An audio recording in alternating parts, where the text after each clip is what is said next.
बीड शहरात 6 ते 7 जणांच्या टोळक्याकडून व्यापाऱ्यांवर जीवघेणा हल्ला करण्यात आलाय।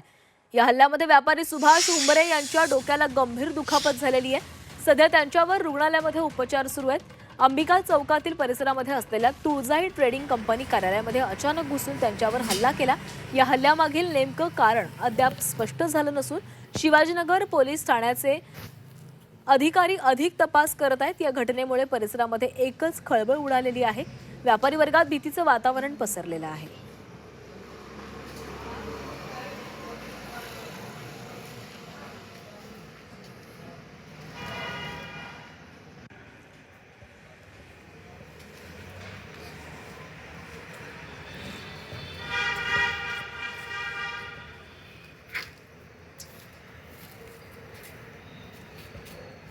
बीड शहरात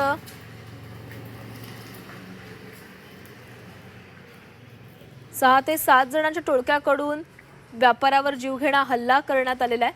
हल्ल्यात व्यापारी सुभाष उंबरे यांच्या डोक्याला गंभीर दुखापत झाली असून सध्या त्यांच्यावर उपचार सुरू आहेत। अंबिका चौकातील परिसरात असलेल्या तुळजाई ट्रेडिंग कंपनी कार्यालयात अचानक घुसून त्यांच्यावर हल्ला करण्यात आला। या हल्ल्यामागील नेमकं कारण अद्याप स्पष्ट झालं नसून शिवाजीनगर पोलीस ठाण्याचे अधिकारी अधिक तपास करत आहेत। या घटनेमुळे परिसरात एकच खळबळ उडालेली आहे।